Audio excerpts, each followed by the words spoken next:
नमस्ते, मी गणेश खेडकर एज्युकल्चरमध्ये तुमचं स्वागत करतो।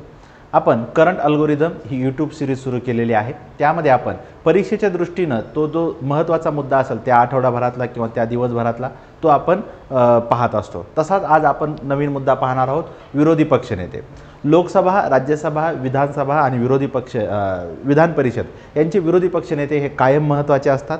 मग त्यांचे काय पोझिशन आहे, काय तरतूद आहे, कोण पहिले होते, हे सगळी माहिती आपण इथं पाहणार आहोत। आता पहिल्यांदा संसदेविषयीचं पाहूयात। त्यामध्ये लोकसभा आणि राज्यसभेचे विरोधी पक्षनेते यांची एकत्रित माहिती आपण पाहूयात। 1977 ला लोकसभेचे विरोधी पक्षनेते आणि राज्यसभेचे विरोधी पक्षनेते यांना वैधानिक दर्जा दिलेला आहे। त्याच्यासाठीचा एक कायदा करण्यात आलेला होता, वेतन आणि भत्ते विरोधी पक्षनेते संसद कायदा 1977। या कायद्यानुसार त्यांना वैधानिक दर्जा दिलेला आहे। त्यामुळे पहिल्यांदा आपल्याला इथं विचारलं जाऊ शकतं 1977 कधी दिलाय ते। मग पहिले विरोधी पक्षनेते कोण आहेत असं विचारलं जाऊ शकतं। तर 1969 ला राम सुभाष सिंग हे काँग्रेस ओ म्हणजे ऑर्गनायझेशन या पक्षाचे सदस्य होते आणि त्यांनी विरोधी पक्षनेते म्हणून काम केलेलं आहे। पहिल्यांदा 1969 ला विरोधी पक्षनेते हे पद आलंय, त्याला वैधानिक दर्जा 1977 ला दिलेला आहे, हे लक्षात ठेवा। विरोधी पक्षनेत्यांना कॅबिनेटचा दर्जा, कॅबिनेट मंत्र्याचा दर्जा असतो। कॅबिनेट मंत्र्याला जे वेतन आणि भत्ते मिळतात ते सगळे त्यांना मिळतात। इथेही आपल्याला प्रश्न विचारला जाऊ शकतो। याच्यावर आपल्याला पहिल्या वाक्यावर क्वेश्चन आहे, दुसऱ्या याच्यावर आहे आणि तिसऱ्या याच्यावर, तिन्ही याच्यावर आपल्याला महत्त्वाचे आहेत। कायदा 1977चा आहे, एवढं लक्षात ठेवलं तरी पुरेसं आहे। याला जगभरात इतर काय महत्त्वाच्या देशामध्ये, अमेरिकेमध्ये विरोधी पक्षनेत्याला मायनॉरिटी लीडर म्हणतात, हे एक वाक्य आपल्याला विचारलं जाऊ शकतं। आणि यूकेमध्ये, इंग्लंडमध्ये आपण शॅडो कॅबिनेट म्हटलं जातं। त्याच्या संदर्भात जे कृषी मंत्री, गृहमंत्री, आरोग्यमंत्री जसे सरकारचे मंत्री असतात तसेच विरोधी पक्षनेत्याचा प्रत्येक डिपार्टमेंटसाठी एक सदस्य असतो आणि त्याला आपण शॅडो कॅबिनेट म्हणतो। महाराष्ट्रात पण हे लाभवलेलं आहे। माननीय विलासराव देशमुख मुख्यमंत्री असताना आपल्या महाराष्ट्रात शॅडो कॅबिनेट होतं, ते एक आपल्याला पाहता येतं। आता हे विरोधी पक्षनेता हे कसं निवडलं जातं त्याच्या संदर्भात सर्वाधिक सदस्य संख्या असणारा, सर्वाधिक संख्येत म्हणजे आता लोकसभेच्या बाबतीत बघितलं तर लोकसभेचे ज्याचे बहुमत असणार आहे त्याचे पंतप्रधान होणार। आणि मग विरोधी पक्षामध्ये ज्यांची सर्वाधिक संख्या असेल त्या पक्षाचा व्यक्ती विरोधी पक्षनेता होतो। मग हे ठरवतो कोण, तर पीठासीन अधिकारी, म्हणजे त्याला आपण इंग्लिशमध्ये प्रिसाइडिंग ऑफिसर म्हणतो। लोकसभेच्या बाबतीत त्यांचे अध्यक्ष, राज्यसभेच्या बाबतीत चेअरमन हे ठरवणार पीठासीन अधिकारी। दर्जा कोण देतं हे लक्षात ठेवा, इथं आपल्याला क्वेश्चन एक्सपेक्टेड आहे। कोण देतं, तर पीठासीन अधिकारी। लोकसभेच्या बाबतीत त्यांचे अध्यक्ष, राज्यसभेच्या बाबतीत चेअरमन।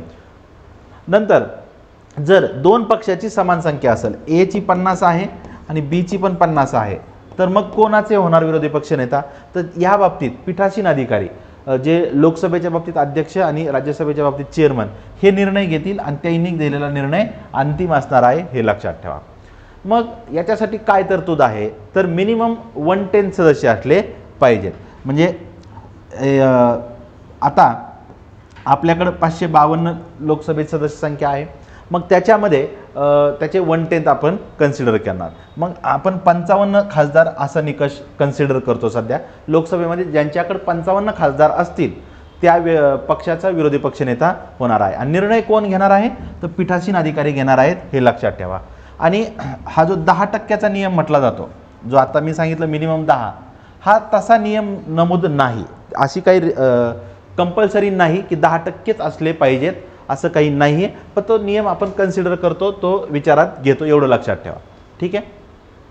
आयवर जेनिंग यांनी विरोधी पक्षनेत्याला पर्यायी पीएम म्हटलेला आहे, अल्टरनेटिव्ह पीएम। इथंही आपल्याला क्वेश्चन विचारला जाऊ शकतो।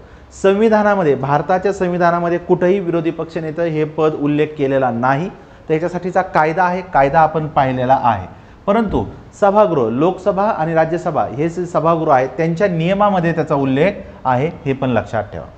आता यांचा दर्जा काय असतो, तर जे ऑर्डर ऑफ प्रेसिडेन्स आहे किंवा टेबल ऑफ प्रेसिडेन्स म्हणतो, ज्याला आपण मराठीत ज्येष्ठता क्रम म्हणतो, त्याच्यानुसार 7 नंबरला यांची रँक आहे। किती, 7 ला। मग यांच्यासोबत कोण आहेत, कॅबिनेट मंत्री आहेत। इथं कॅबिनेट हा शब्द आहे, कार्बोनेट झाला, कॅबिनेट करा।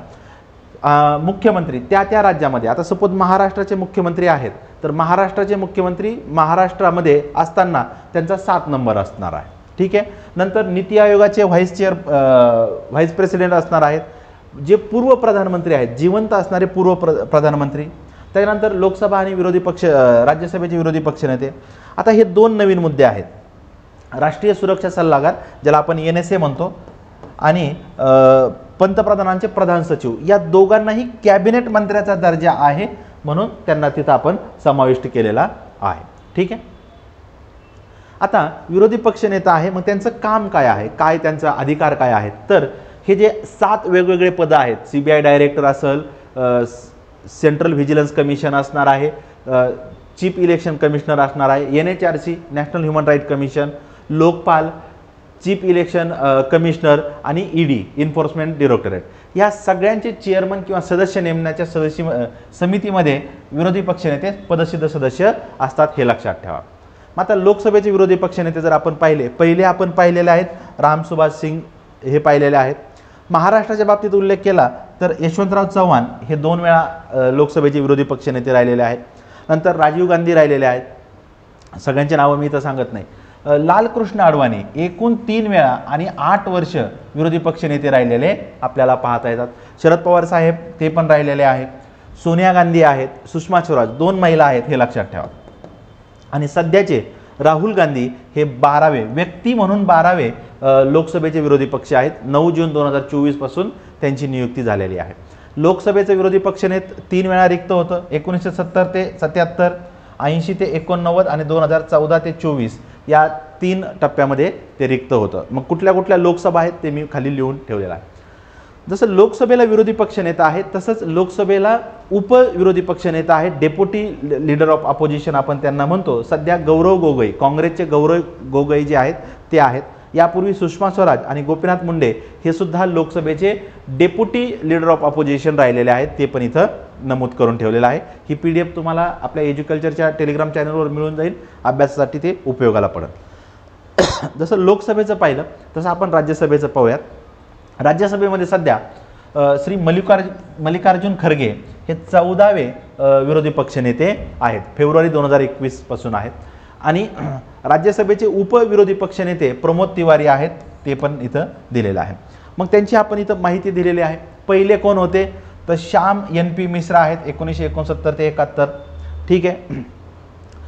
अडवाणी पुन्हा आहेत, लोकसभेचे पण आहेत, राज्यसभेचे आहेत, ते पण लक्षात ठेवा. महाराष्ट्राच्या बाबतीत शंकरराव चव्हाण हे पण आहेत. डॉक्टर मनमोहन सिंग पण आहेत, हे पण मुद्दा महत्त्वाचा आहे. डॉक्टर मनमोहन सिंग यांचं निधन झालेलं आहे, त्यावेळेस त्यांच्या संदर्भात जे प्रश्न येतील त्याच्यात हाही मुद्दा असण्याची शक्यता आहे. आणि त्याच्यानंतर 14वे जे आहेत मल्लिकार्जुन खरगे. लोकसभेसारखंच राज्यसभेचं विरोधी पक्षनेतेपद काही काळ रिक्त होतं. 52 ते 69, 72 ते 77 आणि 1980 ते 89 असे 3 कालावधी ते रिक्त होतं. आता हे आपण पाहिलं लोकसभा आणि राज्यसभेच्या बाबतीत. मग महाराष्ट्राच्या विधानसभेचा हा मुद्दा सध्या चर्चेत आहे, कारण महाराष्ट्राच्या विधानसभेमध्ये सध्या कोणीही विरोधी पक्षनेता नाही, विधान परिषदेला आहेत. मग त्या संदर्भातली काय तरतूद आहे ते आपण इथं पाहूया. महाराष्ट्राचे विधान परिषदे नियम जो आपण सर्वत्र सांगितला जातो 10% पाहिजेत. म्हणजे महाराष्ट्र विधानसभेची सदस्य संख्या 288 आहे, तर 288चे 10% किंवा 110 जो नियम आहे हा नियम नाही, असावंच असं काही नाही. याचं उदाहरण दिलेलं आहे आपल्याला. 1985ला जनता पक्षाचे 20 आमदार होते, तरी त्यांचे विरोधी पक्षनेते झालेले आहेत. आणि सेकापा शेतकरी कामगार पक्षाचे 13 आमदार होते, तरी सुद्धा त्यांना विरोधी पक्षनेते पद मिळालेलं आहे. हे जे सांगितलं जातं 10% किंवा 110 असं काहीही तरतूद नाही. मग महाराष्ट्र विधानसभेचे पहिले अध्यक्ष विरोधी पक्षनेते कोण आहेत? RD भंडारे आहेत, 1960 ते 62ला. महाराष्ट्र विधानसभेच्या विरोधी पक्षनेते काही महिला राहिलेल्या आहेत. प्रभाराव आहेत, भारताच्या माजी राष्ट्रपती प्रतिभाताई पाटील ह्या पण महाराष्ट्राच्या विरोधी पक्षनेते होत्या विधानसभेच्या. आणि मृणाल गोरे ह्या 3 महिला महाराष्ट्र विधानसभेच्या विरोधी पक्षनेते राहिलेल्या आहेत. माननीय शरद पवार साहेब हे 3 वेळा राहिलेले आहेत विधानसभेचे विरोधी पक्षनेते, ते पण इथं आहे. इथं चिन्ह करून ठेवले. आता कोण नव्यानं तयार होतंय ते पाहूयात, कारण सध्या विरोधी पक्षाकडे, महाराष्ट्रातल्या विरोधी पक्षाकडे पुरेसे संख्याबळ नाही हे सांगितलं जातं या नियमाच्या अगोदर. परंतु आता या संदर्भातला निर्णय कोण घेणार आहेत तर विधानसभेचे जे अध्यक्ष आहेत, जे पीठासीन अधिकारी आपण त्यांना म्हणतो, ते निर्णय घेणार आहेत. त्यांचा काय निर्णय येतो ते पाहूयात. मग आपल्याला लवकरच महाराष्ट्र विधानसभेला विरोधी पक्षनेते मिळतील अशी आपण अपेक्षा करूयात. विधान परिषदेच्या बाबतीत काय आहे? सध्या शिवसेना उद्धव ठाकरे गट यांच्या पक्षाचे श्री अंबादास दानवे हे महाराष्ट्र विधान परिषदेच्या विरोधी पक्षनेते आहेत. पहिले कोण होते तर माधव गायकवाड आहेत 1960 ते 62ला.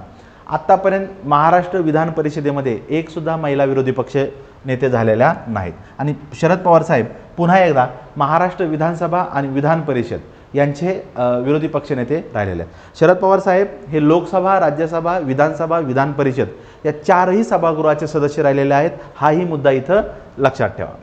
अशा प्रकारे विरोधी पक्षनेते या पदाविषयी आपल्याला परीक्षेच्या दृष्टीनं काय काय महत्त्वाची माहिती आहे ती सगळी आपण पाहिलेली आहे.